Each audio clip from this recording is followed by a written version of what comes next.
mucho de esto tiene que ver la cuestión en educación. ¿Cómo ve usted la educación en este momento? Si sí, nos podrá... Bueno, yo mencioné esos 5 sectores que son cruciales para el desarrollo de cualquier país, y la educación es sin duda uno de ellos. Pero es un tema al que ningún político le interesa.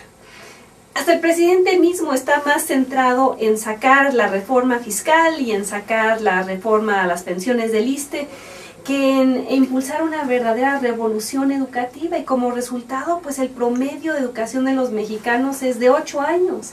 Y si vemos otros países que hoy son extraordinariamente exitosos, Corea del Sur es el primero que me viene a la mente, hace 20 años el gobierno de Corea decidió emprender una revolución educativa para darle 8 años más de educación a su población. Y lo logró con una serie de modificaciones no solo al presupuesto, sino a la organización sindical, a los contenidos de los libros. Y en México eso no ocurre. O sea, somos un país en el que la política es tan clientelar. Y es posible que siga siendo un país, que sea un país de política clientelar, porque tenemos petróleo. Y el petróleo es un arma de doble filo para cualquier país en construcción democrática como México, porque desde hace mucho tiempo nos llegan recursos por tan solo extraer algo de la tierra, algo que tiene valor en el mercado internacional y se vende, y cada vez se vende mejor. Y eso entraña que el gobierno recibe los recursos que necesita para financiarse a sí mismo y a sus múltiples clientelas, tan solo vendiendo petróleo. Y un gobierno que recibe los recursos que necesita vendiendo petróleo no tiene que cobrar impuestos.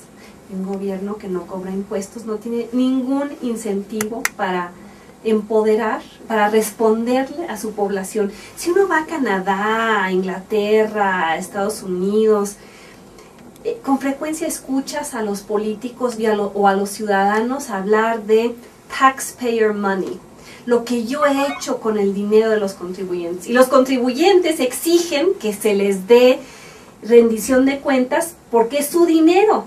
Pero en México, en un país en el que el gobierno puede recaudar muy pocos impuestos y la ciudadanía se niega a pagarlos porque no tiene confianza en el gobierno, pues sigue habiendo esta enorme disparidad, ¿sí?, entre lo que el gobierno recibe y lo que la ciudadanía exige. Y eso crea, yo lo llamo, lleva a una dinámica viciosa, un círculo vicioso de creación de recipientes en vez de participantes. O sea, recipientes, ciudadanos olla, ciudadanos vasija, los que reciben, los que viven con la mano extendida, con la palma abierta, esperando la próxima dádiva del próximo político, que como no pagan impuestos, no sienten que el gobierno sea su empleado. En las democracias funcionales, los pagadores de impuestos, los contribuyentes, los ciudadanos participativos, saben que el gobierno es su empleado. Y le exigen como si fuera su empleado, saben que el gobierno tiene una responsabilidad fiduciaria. Aquí nadie ve al gobierno así. Recuerdo cuando fui a hablar a una reunión pública en la Cámara de Senadores, fui a hablar en contra de la ley de radio y televisión. Lo primero que les dije fue, ¿saben qué? Vengo a informarles que ustedes trabajan para mí. Ustedes son mis empleados, viven del dinero que yo sí pago de impuestos. Entonces, y eso tiene que, parece una digresión, pero está muy claramente relacionado con el tema de la educación. Porque ese dinero que recibe el gobierno de vender petróleo es lo que le da para financiar clientelas, para darle cosas a la gente que vive con la mano extendida. Y por eso el gobierno no tiene que pensar en la educación. No. Vive feliz con la creación de clientelas de gente que no le exige nada. ¿Me explico? Sí, claro. Y si no cambiamos esa dinámica, vamos a seguir cargando con un país de gente que piensa que el mejor político es el que hace obra pública. Exacto. El mejor político es el que hace segundos pisos, libramientos, promete trenes bala, carreteras con su nombre.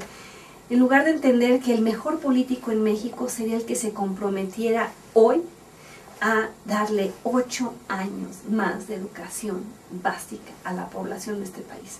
Porque si no, pues seguiremos engendrando ciudadanos vasijas, ciudadanos olla, ciudadanos que no son competitivos en el mercado internacional.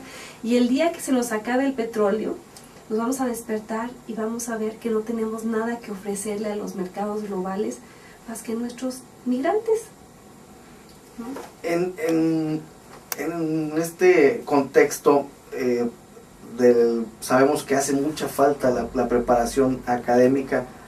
¿Qué recomendación le podría dar usted a la Universidad Autónoma del Noreste, con quien estamos haciendo esta aventura de venir al DF a recoger algunas opiniones de gente que está muy enterada de lo que ocurre en el país?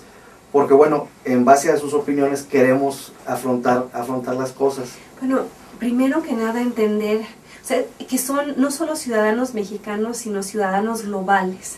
O sea, con frecuencia los mexicanos nos ensimismamos, pensamos que somos un país excepcional, que no tenemos nada que aprender del mundo. Y yo creo que si seguimos en esa dinámica nos vamos a ir quedando cada vez más rezagados de países que sí saben lo que tienen que hacer en un mundo global, que es invertir en capital humano, que es promover la tecnología, que es promover la inversión extranjera, que vean las experiencias de otros países, que lean los periódicos internacionales, que vean a México como parte del mundo, que vean cómo si seguimos cojeando de lado en vez de correr de frente, nos vamos a ir quedando atrás, mientras otros países nos van a ir ganando terreno, China, la India, Irlanda, España. Entonces, bueno, ser menos provincianos, empezar a pensar en términos más globales, ser más cosmopolitas, eso en primer lugar. En segundo lugar, entender que el país es suyo y que la responsabilidad de cambiarlo no es exclusiva de la clase política. De hecho, yo creo que dejarle esa responsabilidad a la clase política ha sido el gran error de demasiados mexicanos. O sea, México, yo siempre digo que no es un país fracasado, es un país con una clase política en muchos sentidos fracasada. Pero esa clase política no va a cambiar hasta que exijamos que lo haga, hasta que cada vez que tomen una decisión equívoca se enfrenten a una ciudadanía vociferante, indignada, participativa. Entonces, bueno, el sentido de apropiación que va acompañado, pues yo digo, de la indignación permanente. Y en tercer lugar, ¿qué tendrían que hacer quienes están en las universidades hoy? Educarse más. Mi hija, por ejemplo, tengo una hija de 10 años, ella cuenta cómo sí que quiere tener hijos y una familia, pero después de terminar su segundo doctorado. Ella asume que eso es lo normal, porque viene de una casa donde eso es normal, ¿no? Donde lo normal para una mujer es tener una licenciatura, una maestría y un doctorado. México tiene que educar sobre todo a sus mujeres. Yo bromeo, porque he sido muy crítica de Carlos Slim y su monopolio en las telecomunicaciones, que es un gran obstáculo al desarrollo de México. Bromeo diciendo que prometo callarme si me da mi universidad para educar mujeres. Yo creo que México va a ser un país muy diferente si empieza a educar a sus mujeres. He leído opiniones de algunas, pues digamos, feministas, ya no se usa mucho el término, pero gente que aboga mucho, y me encontraba ahí alguna sorpresa que decía que muchas veces las mujeres son las que obstaculizan a las mismas mujeres cuando están en un poder superior, en un puesto superior. Sí, las mujeres lamentablemente a veces no somos todos lo solidarias que deberíamos ser. Muchas son envidiosas, le meten el pie a la de al lado. Yo trato de no ser así. A mí cada vez que me piden que haga algo en favor de las mujeres de México, alzo la mano, desde participar en Semillas, que es una ONG que le da financiamiento pequeño a las microempresarias del país, hasta permitir que me maquillaran la cara para que apareciera golpeada para promover esta campaña en contra de la violencia doméstica.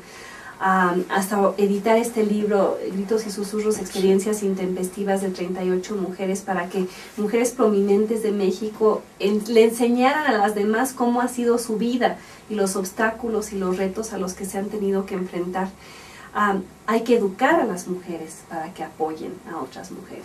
Bueno, también a los hombres. No. Hay que educarnos todos. Claro, no, tengo gemelos de 9 años y siempre digo que los estoy educando para ser hombres del nuevo milenio, y eso entraña a saber cocinar, hacer sus camas, lavar su ropa. Bueno, tienen un padre canadiense que creció en un contexto de equidad, creció con 3 hermanas.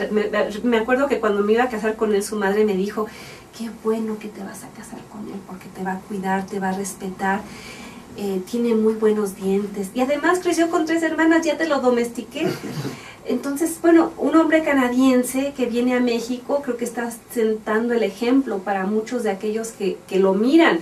Bueno, el hecho de que para mí jamás ha sido un obstáculo, mi matrimonio ha sido un trampolín. Mi esposo me dice: bueno, ¿y cuál es la causa de este año? Para sumarse a ella, no para decirme: quiero que estés de regreso a las 8:15. Jamás ha sido la dinámica familiar esa, y creo que hay que educar a los hombres mexicanos a ser trampolín de sus mujeres y no ser piedra en el zapato.